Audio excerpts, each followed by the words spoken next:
I think at this point we all feel it. Something is seriously wrong here in the United States of America, and not only here but around the world. And I think we feel it in everything. You know, the air that we breathe, the food that we eat, and when we lay our heads on our pillows at night and we try to close our eyes and go to sleep. At least for me, oftentimes the last thought in my mind are, how can I combat this? How can I fight back against this and take a stand for liberty? What can I do? You know, other than making these YouTube videos and trying to get people to join the fight and stand up against this and fight for something that's truly unique. Not very many countries, in fact, America is the only country that has had this much success with this Republican form of government. We know that we've been taken over. Our country has been taken over and overthrown by tyrants. They seek to control more and more aspects of our daily lives, including how much everything costs. You know, you can see at the store, the inflation, all these different things that are going on. And I remember when I was growing up, I used to see this thing on the nightly news from time to time, and they would put up the doomsday clock. I don't know, you older people, you may remember this. Hopefully you do. They'd put up the doomsday clock and they would say, you know, it's so many minutes till midnight. You know, I remember the last time I saw it was like 2 or 3 minutes till midnight.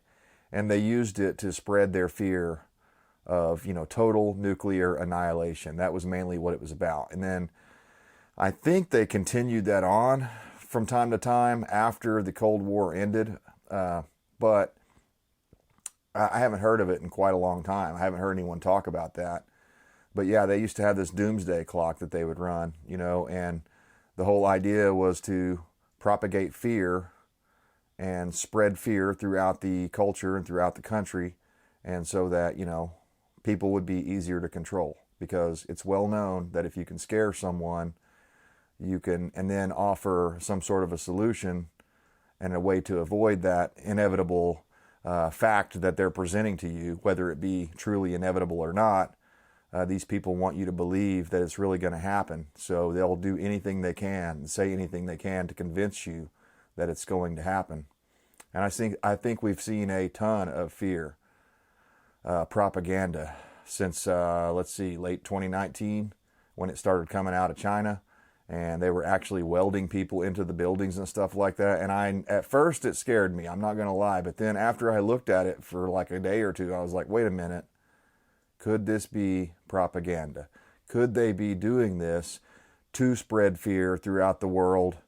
And, you know, I don't know. I'm not going to get all into that. But I think if you look at everything that's going on, I think the people that were the biggest beneficiaries of the entire Rona situation were the Chinese. So, I mean, it's not really that far of a reach to say that they did all this stuff on purpose to spread propaganda and to spread their communism and their grip on the world. You know, they're making all kinds of moves, as you probably know. You know, the Belts and Roads Initiative around the world.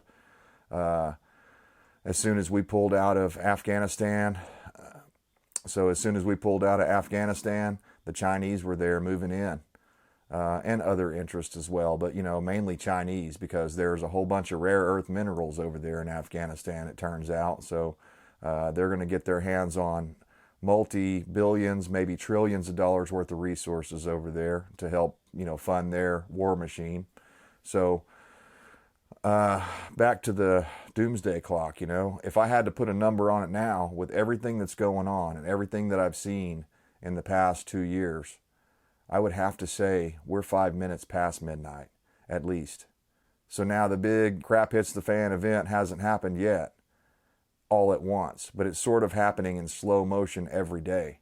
You know, one of their things is they try to overwhelm us with the amount of news that they put into our heads so that we can never concentrate on one thing for very long. Even when we do finally get some proof on something, they screw things up 2 or 3 different ways, and then you're talking about the next 2 or 3 things rather than the thing that you actually can nail them on. So, and I'm not trying to just be Mr. Negative here, but, you know, I cannot see anything positive that has come since Biden came into office. Everything, you know, he came out and said he was going to try to be, you know, a unifier, but he has done everything since then to be a divider. And I've never seen anything like this in my adult life. And I've studied quite a bit of American history.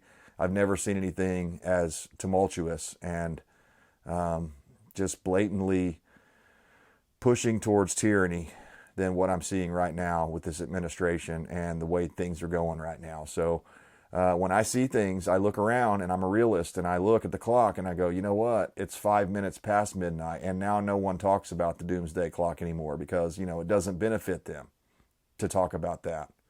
So as I was thinking about all this stuff, I started thinking, we're down to only a few options left here in America. And unfortunately, I've numbered it down to three, the three most likely, most plausible options that I could come up with going forward. Now, I don't want any of these things to happen necessarily, but I think something is going to happen. So let's get into my little list here that I made, and let me know down in the comments if you can think of any other possibilities. So number one, we will continue to do nothing and let the NWO erode our liberty and our freedom completely. And maybe one day we'll wake up and we'll realize at some point that we're slaves. And then, of course, it'll be too late to do anything by then, because never in history has power been consolidated down to one or two or a few people that are running the entire globe. We've always had countries and nation states and stuff like that. So if your nation state got a little bit out of control, there could be a citizen uprising, and you could establish a republic, or you could establish a democracy of some sort and try to have freedom.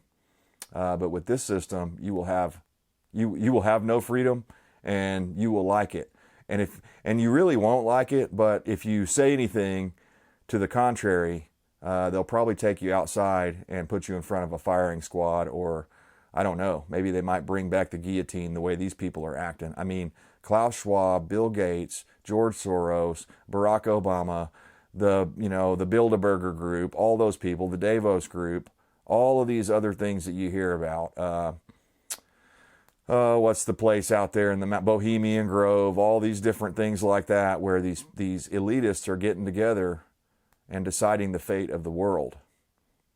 Years ago, I was talking with somebody, and it kind of just hit me like a ton of bricks. We were talking about, what is it that makes these elitists believe this way? And then suddenly it hit me that, these elitists have always throughout our history had the money to travel. So they go to places like, I don't know, maybe parts of Asia and India and places like that where it's very crowded, and their sanitation is not up to the normal levels of the West and stuff like that. And it's a totally different experience when you go to a place like that, and especially if you come from a Western culture. And then you go into that and you see the squalor. You see only the negatives as you're looking out through your, super elitist glasses. You only see the negatives. And pretty soon you start looking around and kind of doing a head count in your mind, and you're like, well, I see the problem here. There's too many people. So yeah, for years and years, they've been pushing this we're overpopulated thing down everyone's throat. Almost every movie, especially sci-fi movies, almost all of them have to do with we're overpopulated, we destroyed the earth, we have to leave the planet, it's always something like that. I used to really like watching sci-fi, but now that they're all just basically political activism disguised as some, science fiction movie, they're really hard to watch. I can hardly watch any of this stuff anymore, because eventually it comes to some liberal issue that they have to pump in there. I can't think of the last movie I've seen that actually had any kind of conservative values or conservative, meaning to it or anything like that. So anyways, that's kind of partly a nature of Hollywood and the media. But yeah, the number one thing is, and a very plausible possibility, is the American people will continue to do nothing and just let the NWO come in and reshape our country to their liking and just basically make us slaves. And there are some people that will probably like that. They'll say, well, they're going to take care of us. We won't have to think for ourselves anymore. We won't have to, worry about money or a job because we'll have universal income. There's a lot of temptations or, carrots that these New World Order people dangle out in front of these soft-headed people that actually believe that they're going to get this. They actually believe there's a possibility of getting something for nothing. But you and I know that that's not true. There's nothing free in this world, except for maybe the love of your wife. But even that, you're going to have to go out and work hard. Maybe not monetarily, but you're going to have to go out there and work hard to first of all, get that girl to love you to begin with and, fall in love with her and all this and maintain that love. So it's even that. There's nothing free in this life. You have to pay for it in one way or another. And the people in charge right now think everything's free. They just hit print and they think that's the answer. But really, they're just spending our kids and our progeny into oblivion. So I don't think that's a very good option. I hope we don't continue to do that. But everything in my gut, based upon what I've seen up to this point, tells me that's probably the most likely scenario, because the American people, for the most part, have this attitude now of, well, there ain't nothing we can do about it. They have truly given up their power to big government. It's really sad. It's really, really sad. Number 2 here, oddly enough, I heard Sarah Silverman, of all people, talking about this most recently. She was saying on her podcast or something, I don't know, I saw it on the news, but it was a little clip from her podcast, and it was talking about a peaceful separation here in the United States. Maybe it's time for a peaceful separation. And if you don't know who Sarah Silverman is, I don't blame you. She's a leftist comic. I guess she's done some acting and stuff like that, but she's very, very extreme leftist, I would say. And she came out and said peaceful separation or a breakup or a divorce was probably the most logical thing to do. And in some ways, I tend to agree, because I think we're at a point now where if we were a married couple, the left and the right, we would already have been dividing up the stuff and fighting over the kids and all this sort of thing, because we have, irreconcilable or unreconcilable differences that cannot be worked out. And there is no reaching across the aisle anymore because the gap is too far apart. So I think we're in real trouble, guys. I think this is beyond just the typical right versus left arguments. This is the foundation of our country is at stake here, and that's a big deal to me. So how could that play out, if it was a peaceful separation? Well, we could see something like red and blue states breaking up. You can imagine the 2020 election map, and I'll throw a picture here just to refresh your memory of how that looked, the 2020 election map. You can see there's a whole lot of red right there in the middle of the United States, very conservative areas. Now, that's not across the board. In that red area right there, there are also a lot of blue cities, because that's what the Democrats and the liberals control, the major cities, especially the big ones. The more of a cesspool it is, the more likely it is that the Democrats control that city. So that's a pretty safe bet when you're looking around the country. And they control most of, if not all of, the major metropolises around the nation. So that's a bad deal.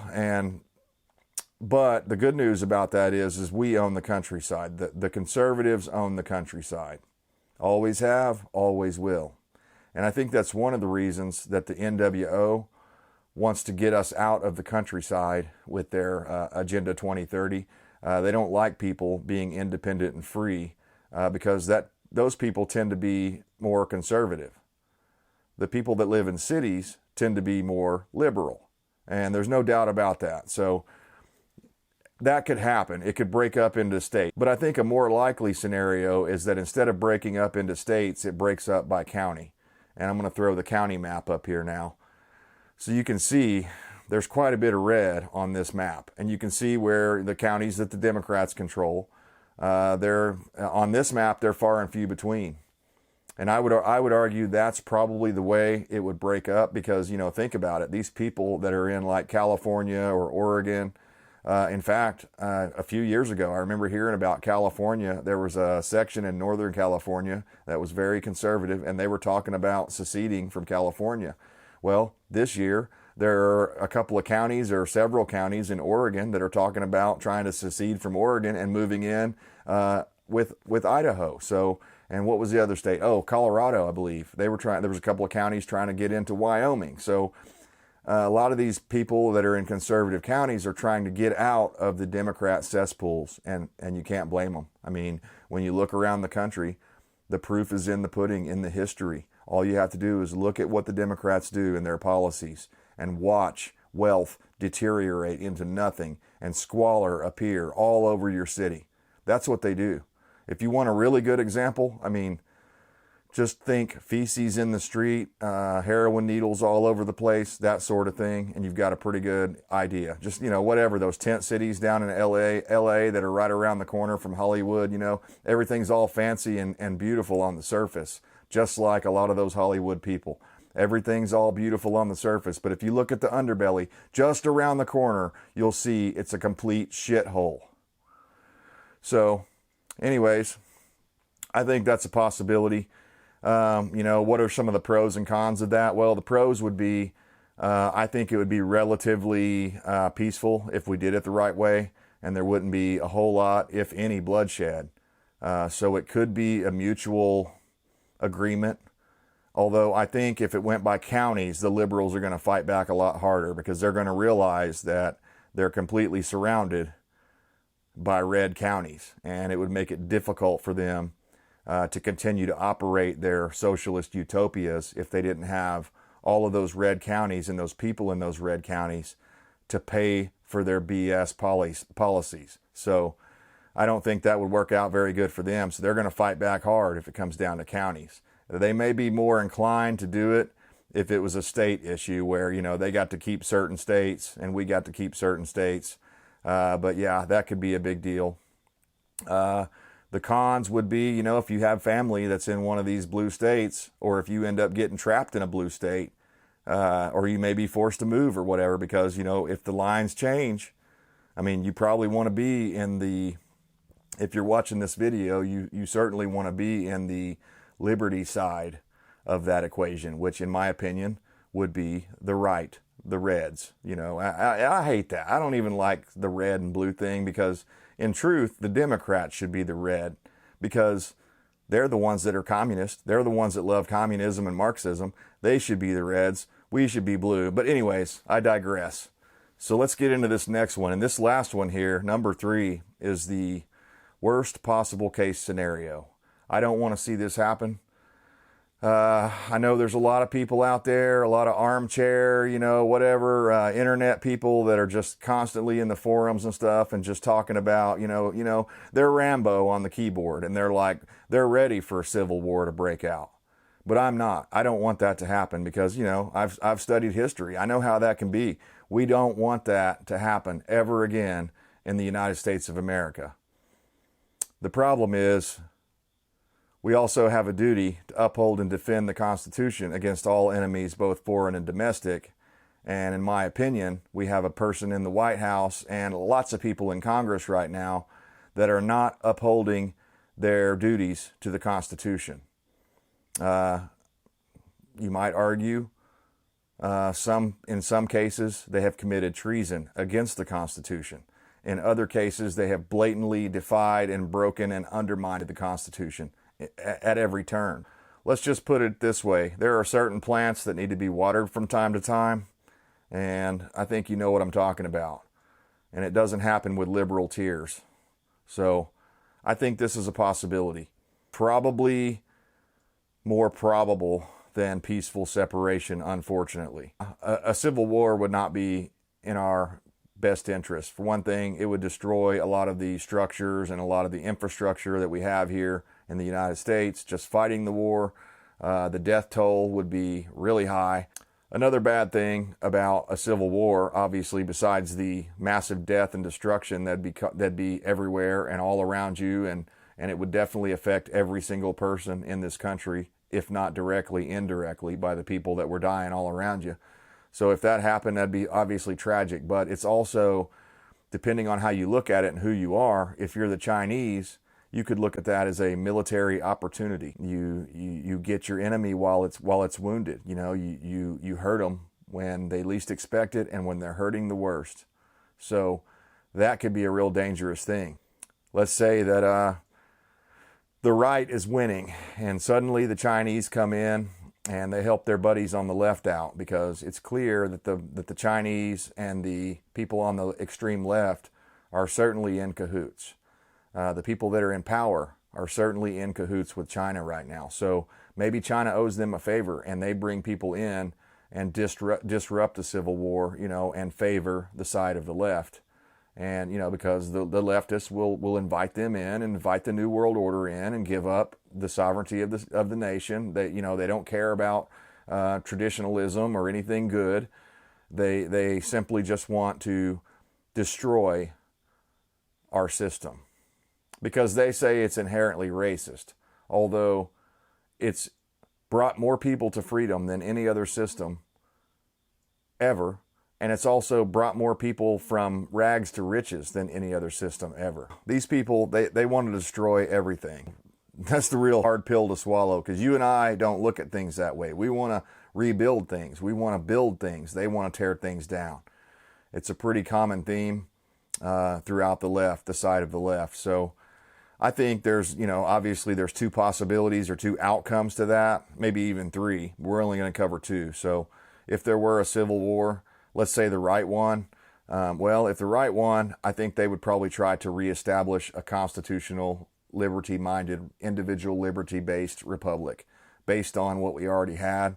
Let's call it, instead of a great reset, we'll call it a liberty reset or a constitutional reset, something like that. But you know, if the liberals win, they're going to bring in full-blown Marxism, communism, and they will take everything from you, everything. Everything you hold dear. Nothing is sacred to the extreme left. Guys, we're in a lot of trouble here. So it's not just you that's thinking this way, or me. I came across a survey a little while ago, earlier today, and it was on the WorldNet Daily. And the poll was, it said 52% of Trump voters agreed the situation in America is such that I would favor states seceding from the Union to form their own separate country. So 52% of Trump voters, and that was over 80 million people, if I remember correctly, or real near 80 million people. Who knows what the real number is? We'll never know, probably. But anyways, I got to be careful there, because you're only allowed to say certain things on YouTube now. By the way, if you don't know, they've banned people from talking negatively about anything to do with the V. So I think the next thing YouTube will probably do is ban anyone that speaks negatively about their dear leader Biden, or any of his policies, or maybe Pelosi, or anybody on the left. If you want to come on and trash right-wing people, you're allowed to do that all day long. If you want to trash Alex Jones, that's fine. You can go run videos that have clips of Alex Jones in them. As long as you're making fun of him, that's fine. But if you go on there and you upload a video from InfoWars, they'll take that video down and ban your channel, because they don't want any kind of opposing opinion out there. They only want one dimension. And guess what? You ain't in it. Me neither. So here's another part of that little poll. 84% of Trump voters and 80% of Biden voters see the other party as a clear and present danger to American democracy. A clear and present danger to American democracy. I mean, that's huge, guys. That's very telling right there. 84 to 80% on both sides of the aisle feel like we basically reached a point of an impasse. We cannot get over this. We're not going to be able to work this out because we're too far apart. So let me know down in the comments, what are your suggestions? Do you think these three things that I listed today are the most likely scenarios?